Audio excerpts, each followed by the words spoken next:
Hey everyone, Anark here. Today I've decided to make a video on a topic that is, by all measures, contentious in every political community. But it is contentious precisely because of its importance. And bearing that in mind, I think it would be irresponsible for me to avoid it. In my experience, even if, after a long descent into political discussion, the person I'm speaking with is on board with radical change, and even if they agree with the critiques of capitalism, and even if they agree that the leftist vision is the correct one, they will still often express this one last compunction that prevents them from really allowing themselves to imagine a better world. I agree with you, okay? They'll say. Capitalism is corrupt. Socialism would be an improvement. And humans can't be trusted with unaccountable authority. But I just can't get over this feeling that human beings are inherently selfish, competitive, and brutish, and that they'll just ruin this whole project with their greed. So, what is human nature?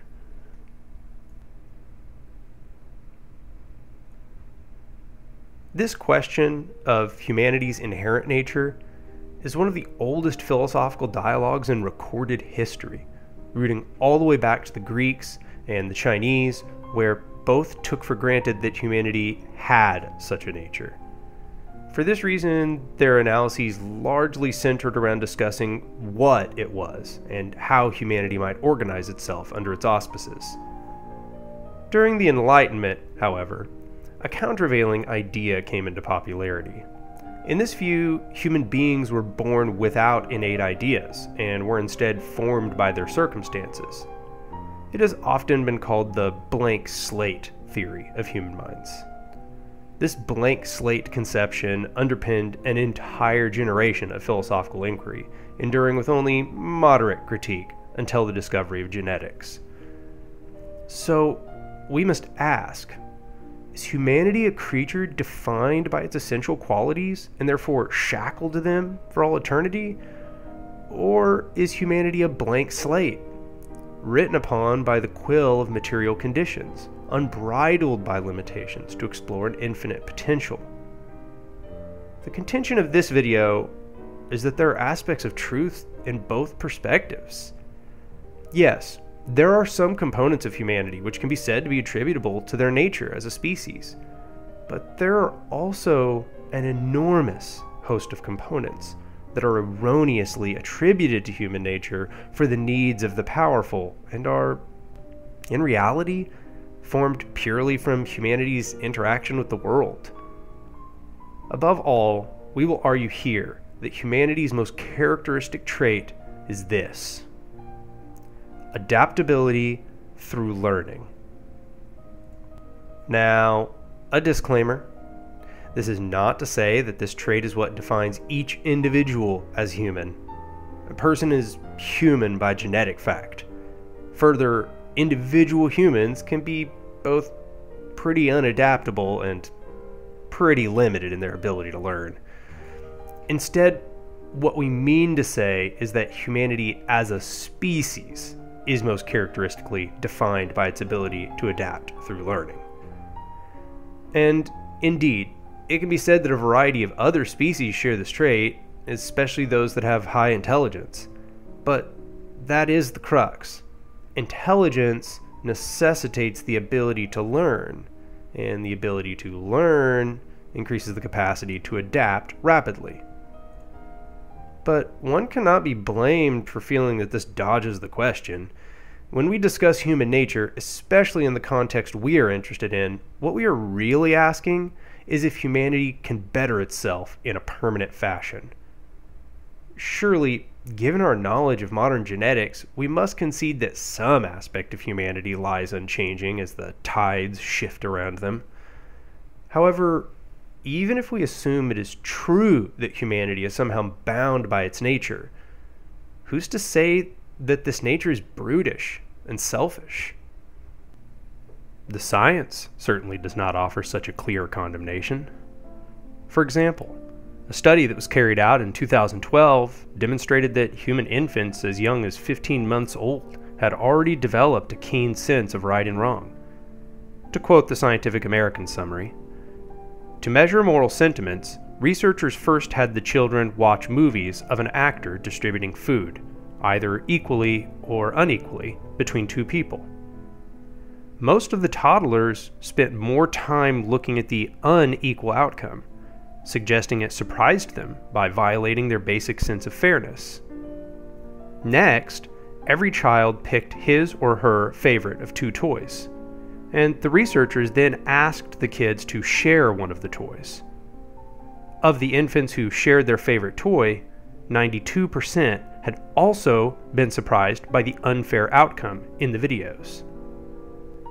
This at an age when very little, if any, opportunity for learned behavior has presented itself. And it cannot be said that our closest genetic cousin displays this brutish and selfish nature. The bonobo does not solve its problems through dominance and bloodshed. Quite the opposite. Their disputes are solved by trading sexual favors. Interpersonal conflicts are rare, and female bonobos are treated well despite their smaller stature. The bonobo even largely neglects tribalism, resolving problems that arise between groups non-violently. But we have to be fair. There are also extreme counterexamples among our genetic cousins, are there not? The baboon is known for its quickness to anger and its internal social hierarchy. All relationships within their troops are brutally reinforced by the will of the patriarch, and the chain of dominance that lies underneath him defines the way that all social interactions play out. The weak baboons are left to demur in the face of such force, while the strong vie for the patriarch's position through bloodshed and daily conflict. And this may seem worrisome to some of those who are arguing for humanity's better nature. Indeed, it would seem it did not take an extraordinary genetic variance to achieve this affair. But let me tell you a story. Robert Sapolsky is a professor of biology and neurology at Stanford, who, for a period of time, staked out a position watching a troop of baboons in eastern Africa. The baboons he came to observe at first were very common sort, based highly on a dominance hierarchy, very male-oriented, very violent. Shortly after, nearby to Sapolsky's troop, humans began dumping their trash in an enormous pile. Baboons in the area began feasting on the trash that was being left there. Violence erupted at the site as they fought over the spoils, and the strongest baboons continued to victor. But then something happened. Sapolsky noticed that many of the baboons were becoming horribly sick.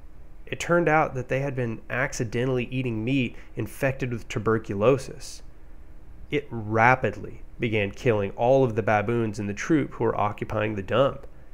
And all of the dominator baboons? Well, they were the ones who had eaten the meat the most. Thus, they began dying very quickly. The baboons that were left over began to display very different behaviors. Adult males ceased to quarrel and began practicing reciprocal grooming behavior. The males also began to respond in kind to grooming from female baboons, an almost indecipherably rare act beforehand. Violence diminished enormously. The female baboons were no longer oppressed or pushed to the sidelines, and their society was both more civil and more stable. This may have seemed like an astounding experiment to play out in front of someone in Sapolsky's circumstance. Sapolsky, however, feeling that his study had been ruined due to the mass die-off, moved away and began observing another troop. However, he did return to them 6 years later. And 6 years after the die-off, the troop had not changed its behavior. They still groomed each other in a way which was completely at odds with what regular baboons did. They still practiced a culture of cooperation, and they had not reestablished the dominance hierarchy that is so supposedly characteristic of their species. Now, from the perspective of the nature side of this debate, it may appear that nothing is amiss. Sure, it's a peculiar happenstance, but it's not absurd to imagine that the baboons of the most violent genetics had been weeded out, and this would leave the more timid baboons to build their interpersonal relationships afterwards. But here's the twist. Only a single male from the original troop that Sapolsky had left 6 years previous still remained. This new society was formed with both old and new baboons. Thus, this was not the result of genetic preening. Even these new baboons that had not been selected through the tuberculosis die-off were now cooperating in the new societal structure. Baboons with zero presumed genetic predisposition to function in this new way had entered their society and adopted their structure of cooperation.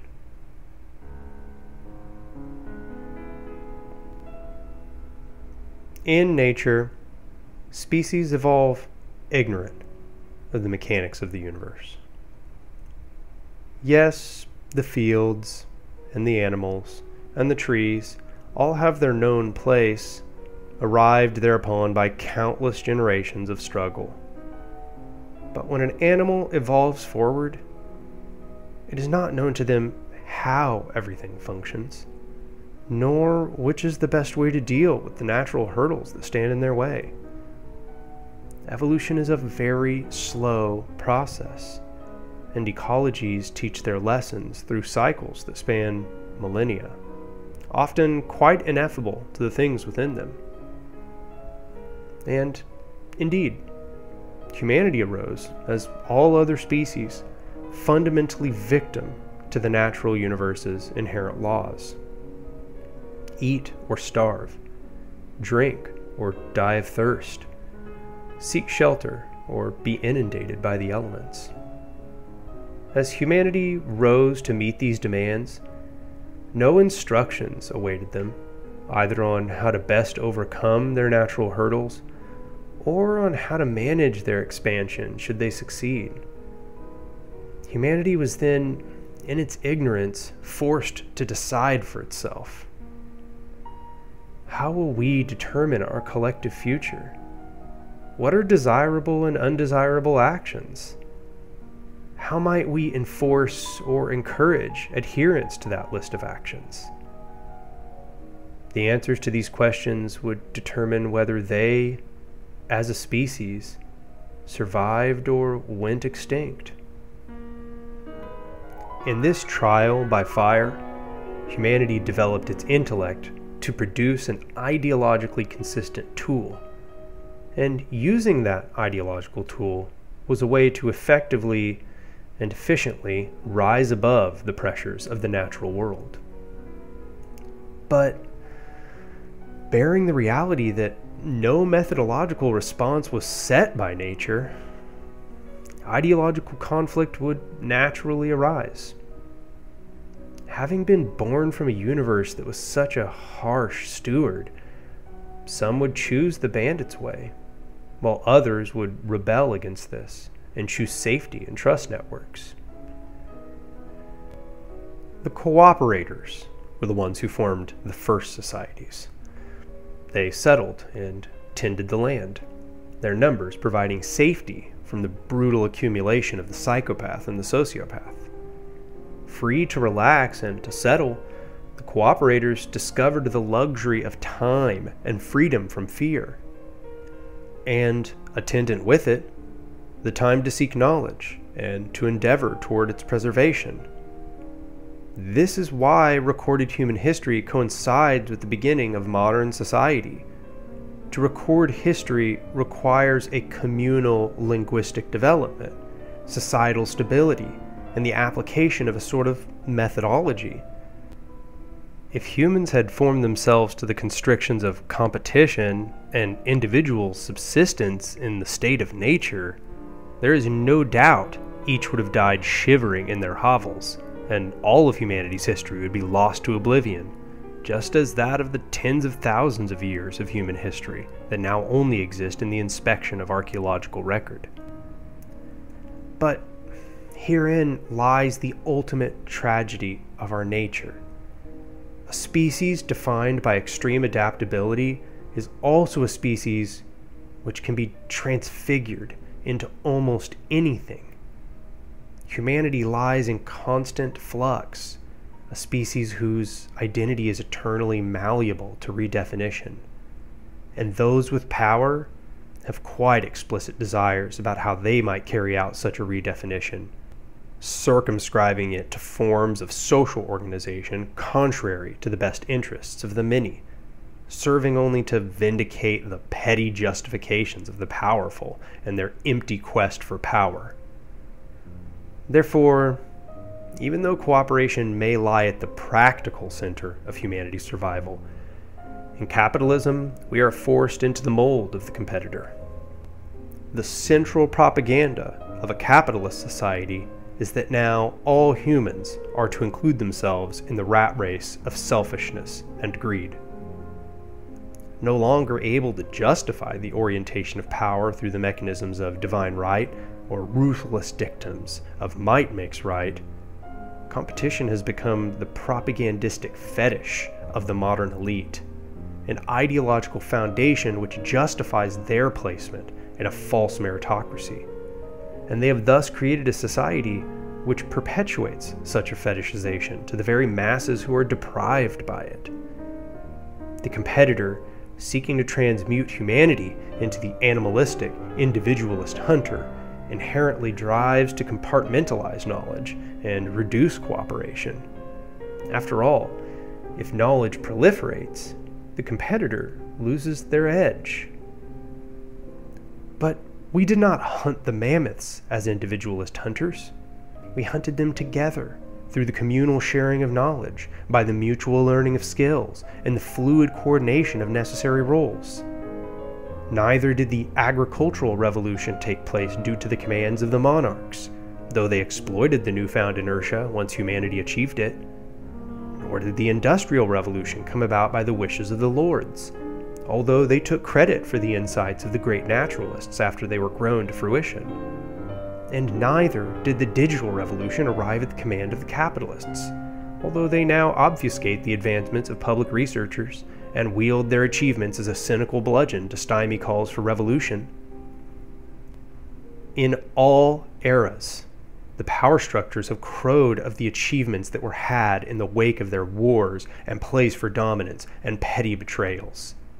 For example, history uncritically repeats the notion that the Roman Empire built vast networks of roads and erected metropolises in their wake. Surely they can be lauded for that. But the Roman emperors did not pioneer the knowledge of how to make roads or build cities. They simply commanded others to implement the knowledge that had been gained through the cooperation and hard work of others.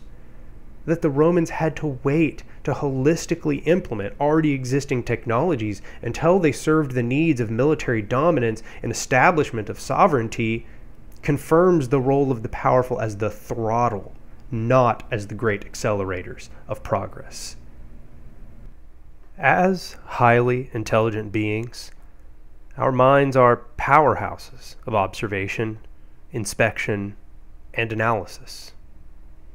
Yet, quite contradictory to that nature, power structures seek to gate human knowledge, monopolize the results of observation and inspection, and preferentially orient all progress therein to benefit themselves. This leads to knowledge and insight being compartmentalized, leading to not only a weaker society, but also weaker individuals with less capability to overcome a variety of obstacles.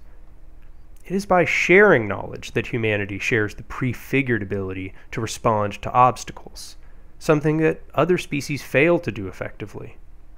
It is by cooperating with others who have embraced curiosity and spreading the collective knowledge gained therein that the progress of a few is made into the progress of the many. Cooperation is therefore the organizational structure of a society that focuses humanity's most productive instincts and capabilities towards their highest goal. Cooperation, taking a view of humanity that is more than the sum of its individually reductive self-interests, is the mechanism by which we create what could be. Competition is a luxury born from the fruits of cooperation's labor, a hanger-on to progress who seeks out marginal benefits while the cooperators pioneer the next revolution. Competition, relegated to seek a vision of advancement predicated upon personal gain, can only ever hope to apply a more efficient application of what is. To truly innovate is to invite risk, something that powerful entities outside of their idealized models seek to minimize to near non-existence. This was noted by the anarchist and biologist Peter Kropotkin in Mutual Aid, A Factor of Evolution. If we ask nature, who are the fittest, those who are continually at war with each other, or those who support one another, we at once see that those animals which acquire habits of mutual aid are undoubtedly the fittest. They have more chances to survive, and they attain in their respective classes the highest development of intelligence and bodily organization. If the numberless facts which can be brought forward to support this view are taken into account, we may safely say that mutual aid is as much a law of animal life as mutual struggle, but that, as a factor of evolution, it most probably has a far greater importance, inasmuch as it favors the development of such habits and characters as ensure the maintenance and further development of the species, together with the greatest amount of welfare and enjoyment of life for the individual, with the least waste of energy. Thus, in a twist which is perhaps most absurd of all, the competitor is in gradual self-sabotage. In the delusional pseudo-meritocracy that a society of competition creates, the very structures of cooperations which brought the revolution of ideas that the competitors exploited for their glory to begin with are undermined. And instead of the scientist and the creative resting in luxury to uncover the next revolution, they are callously bound to the wheel of competition, distracted from their highest goal, and the progress of humankind is thus slowed to the snail's pace of an oligarch's revelation.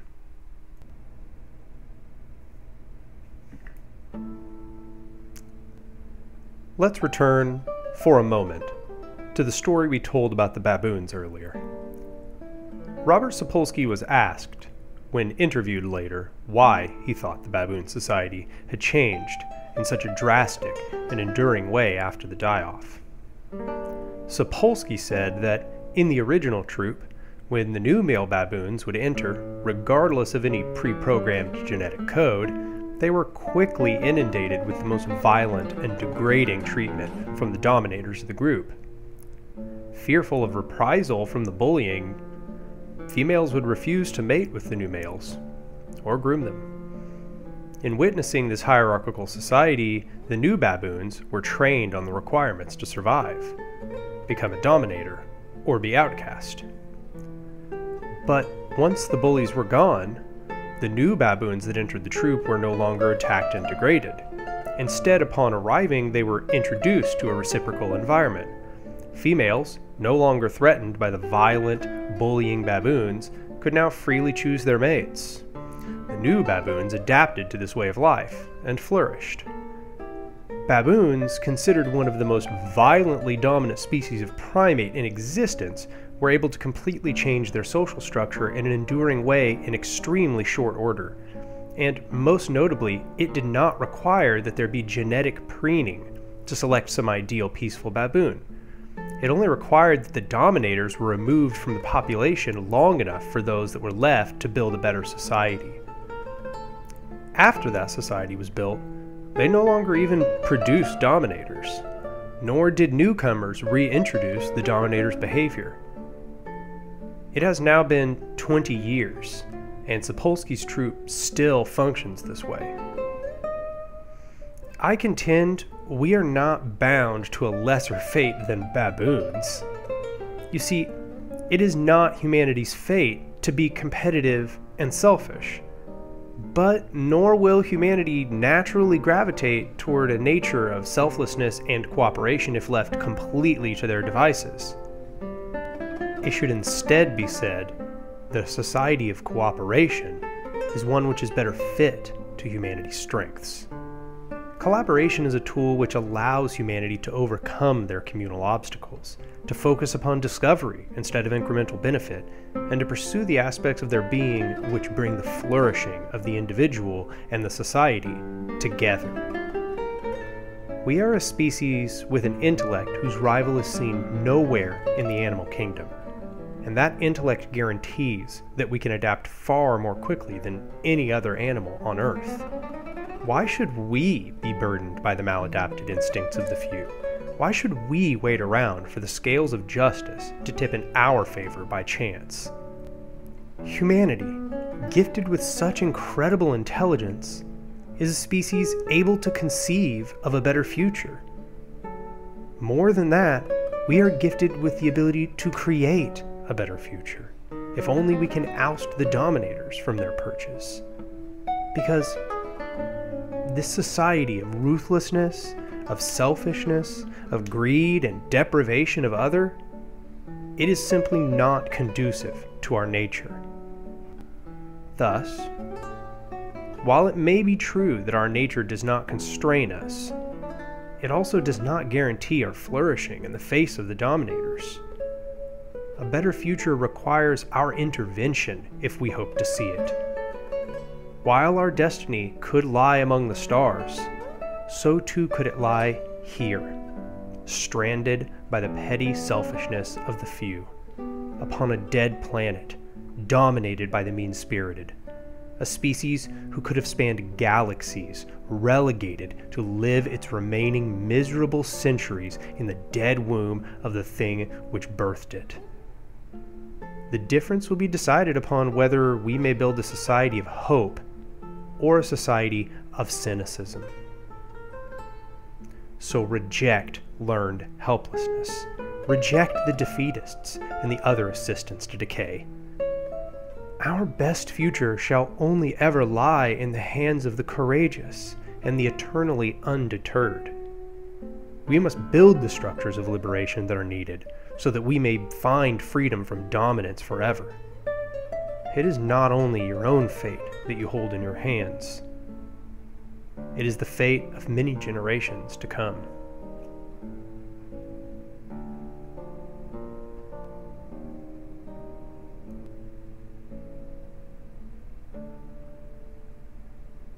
Thanks for watching, everybody. If you would like to support the work I'm doing here, click the like button and subscribe to the channel.